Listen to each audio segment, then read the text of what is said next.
साल 2005 उत्तर प्रदेश के एक गांव से अचानक बच्चे गायब हो रहे थे। सारे गांव वाले परेशान थे कि आखिर उनके बच्चे जा कहां रहे हैं। एक दिन उसी गांव के पास एक नाले में एक कटा हुआ हाथ मिलता है। इस कटे हुए हाथ को देखकर पूरे गांव में खौफ का माहौल छा गया था।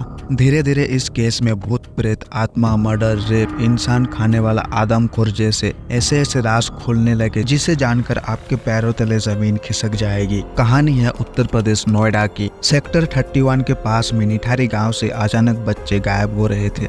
जब एक एक करके सारे बच्चे गायब होने लगे तो लोगों ने नोटिस किया कि सारे बच्चे किसी एक जगह से गायब हो रहे हैं। वो जगह थी गांव के पास में ही एक पानी की टंकी के पास, जहां अक्सर बच्चे खेलने जाया करते थे। एक ही जगह से सारे बच्चों को गायब होता देखकर लोगों ने ये मानना शुरू कर दिया कि उस पानी की टंकी के पास कोई भूत या प्रेत का साया है। ये बात धीरे धीरे पूरे गांव में फैल गई और लोगों ने अपने बच्चों को उस जगह जाने से भी रोकने लगे। लेकिन बच्चे गायब होने का सिलसिला अभी तक नहीं रुका था। आसपास के बाकी जगह से भी बच्चे गायब हो रहे थे। बहुत लोगों ने पुलिस स्टेशन में मिसिंग कंप्लेंट लिखाना चाहा।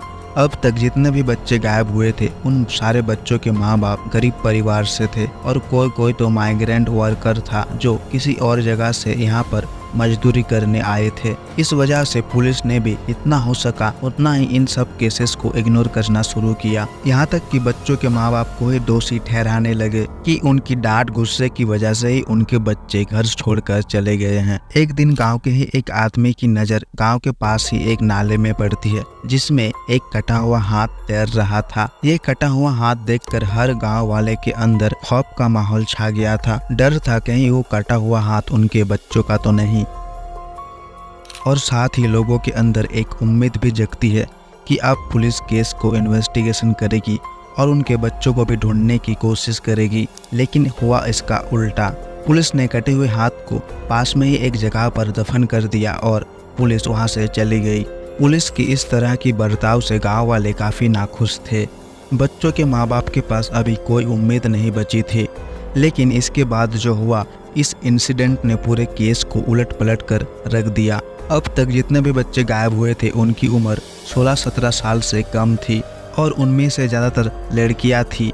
लेकिन एक दिन 21 साल की लड़की पायल गायब हो जाती है। ये पहली एडल्ट लड़की थी जो गायब हुई थी। पायल के पिता नंदलाल ने पुलिस में कंप्लेंट देने की कोशिश की, लेकिन बाकी गायब हुए बच्चों की तरह भी इस केस को भी लेने से इनकार कर दिया। कि नंदलाल ने अब तक हार नहीं मानी थी और जून 2006 में नोएडा एसएसपी में कंप्लेंट लिखाई, लेकिन वहाँ भी उनकी किसी ने नहीं सुनी। फिर नंदलाल ने सीधा कोर्ट का दरवाज़ा खटखटाया। कोर्ट की ऑर्डर के बाद नोएडा पुलिस को एफआईआर दर्ज करनी पड़ी और फिर जाके इन्वेस्टिगेशन शुरू हुई।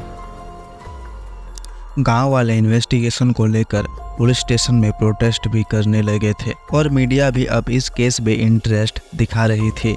नोएडा पुलिस ने पायल की तलाश शुरू की, लेकिन पायल का कोई अता पता नहीं चला। लेकिन पुलिस के हाथ एक अहम सुराग आता है, पायल की कॉल डिटेल्स चेक करने पर पता चलता है पायल गायब होने के एक दिन पहले सेक्टर 31 के पास ही एक पीसीओ से उसे कॉल किया गया था। पीसीओ के मालिक से पूछताछ करने पर और एक अहम सुराग हाथ लगता है। पीसीओ के मालिक ने बताया सेक्टर 31 में रहने वाले एक बिजनेसमैन मोनिंदर सिंह के नौकर सुरेंद्र कोहली ने इस नंबर पर कॉल किया था। पुलिस की और इन्वेस्टिगेशन से पता चलता है कि पायल एक कॉल गर्ल थी और वो अक्सर मोनिंदर सिंह के घर जाया करती थी। नोएडा पुलिस को अब मोनिंदर सिंह के ऊपर शक होने लगा था। मोनिंदर सिंह ने पूछताछ के दौरान बताया कि वो अक्सर पायल को अपने घर बुलाते थे और पायल का बाप नंदलाल खुद उसे भेजता था और महीने में 40,000 रुपये लेता था। मोहिंदर सिंह पंडार पेशे से एक बिजनेसमैन था और वो नोएडा सेक्टर 31 के घर में वो बीच बीच में आया जाया करता था और वो जब भी आता था साथ में कोई ना कोई कॉल गर्ल लेके आता था। और इसी घर की देखभाल के लिए मोनिंदर सिंह ने सुरेंद्र कोहली को रखा था। इसका शक अब मोनिंदर सिंह और उसके नौकर सुरेंद्र कोहली के ऊपर था, लेकिन उनके खिलाफ पुलिस के पास कोई भी सबूत नहीं था। दिन बीतते गए, इन्वेस्टिगेशन चलती रही। फिर कुछ दिन बाद पुलिस के हाथ एक अहम सुराग लगता है। पायल की फोन की IMEI नंबर को ट्रेस करके पुलिस को पता चलता है कि पायल का फ़ोन अभी भी एक्टिव है और कोई न्यू सिम कार्ड डालकर उसे यूज़ कर रहा है। जिसके पास पायल का मोबाइल फ़ोन था उसका नाम था अरुण। कई महीनों की इन्वेस्टिगेशन के बाद पुलिस को पायल का फ़ोन मिलना एक बड़ी कामयाबी थी। लेकिन सवाल अब भी था कि पायल का मोबाइल अरुण के पास गया कैसे। अरुण ने नोएडा पुलिस को बताया कि कोहली ने घर जाते समय अपना मोबाइल फ़ोन एक रिक्शे में छोड़कर चला गया था और उसी रिक्शे वाले से अरुण ने ये मोबाइल फ़ोन खरीदा था। अब जाकर नोएडा पुलिस सुरेंद्र कोहली को शक की नज़र से देख रही थी। इस दौरान कोहली को पुलिस का डर सता रहा था और इस वजह से वो अपने गांव चला जाता है। सुरेंद्र कोहली को पकड़ लेने के बाद पुलिस ने उसके साथ सख्ती से पूछताछ शुरू की और कोहली कुछ ऐसे राज खोलता है जिसे जानकर आपके होश उड़ जाएंगे। कोहली ने बताया उसका मालिक मोनिंदर सिंह जब भी घर आता था तब कोई न कोई कॉल घर लेके आता था। ये सब देखकर कोहली काफ़ी उत्साही हो जाता था, हमेशा बेचैन रहता था और सेक्स करना चाहता था। 7 मई 2006 कोहली पायल को नए क्लाइंट से मिलाने के बहाने उसको उसी घर में बुलाता है जिसमें वो काम करता था। पायल जैसे ही वहां जाती है कोहली उसे वहीं पर मार देता है और पायल की लाश के साथ सेक्स करने की कोशिश करता है। जब सेक्स नहीं हो सका तब कोहली ने पायल की लाश को ऊपर बाथरूम ले गया और वहीं पर उसे टुकड़े टुकड़े करके काट देता है और घर के बाहर के ही नाली में दफन कर देता है। इसके अलावा भी कोहली ने बताया कि पास में ही निठारी गांव से जितने भी बच्चे गायब हो रहे थे उसमें भी उसका ही हाथ था। उसने बताया कि वो छोटे छोटे बच्चों को चॉकलेट देने के बहाने और थोड़े बड़े बच्चों को काम देने के बहाने उस घर में बुलाता था और वहीं पर उनकी हत्या कर देता था। मारने के बाद उनके साथ रेप करने की कोशिश करता था।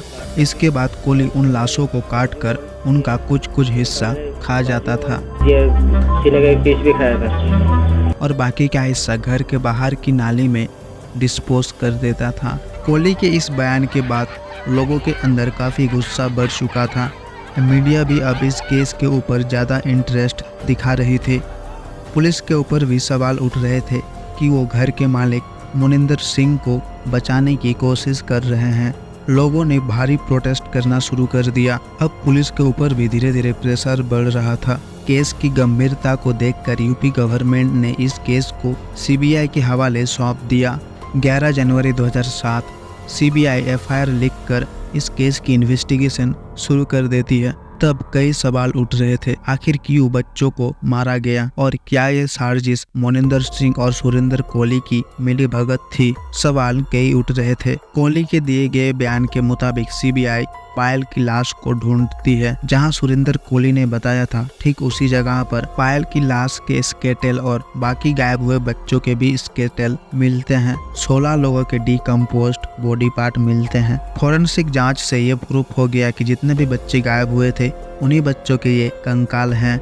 सीबीआई की इन्वेस्टिगेशन से ये भी पता चलता है कि नोएडा पुलिस के कुछ ऑफिसर्स ने रिश्वत लेकर मोनिंदर सिंह को बचाने की कोशिश की है और पायल के केस को दबाने की कोशिश की थी। उन सभी ऑफिसर्स को तुरंत सस्पेंड कर दिया जाता है। सीबीआई ने कोहली के ऊपर मर्डर, रेप और किडनैपिंग का केस दर्ज किया, लेकिन घर के मालिक मोनिंदर सिंह को क्लीन चिट मिल गई सबूत की कमी की वजह से। पर कोर्ट ने मोनिंदर सिंह और सुरेंद्र कोहली को फांसी की सजा सुनाई। हालांकि मोनिंदर सिंह के खिलाफ कुछ सबूत नहीं था, लेकिन शक के ऊपर ही उसे फांसी की सजा दी गई थी। फिर इलाहाबाद हाई कोर्ट ने मोनिंदर सिंह की फांसी को रद्द कर दिया और सुरेंद्र कोहली को फांसी की सजा सुनाई।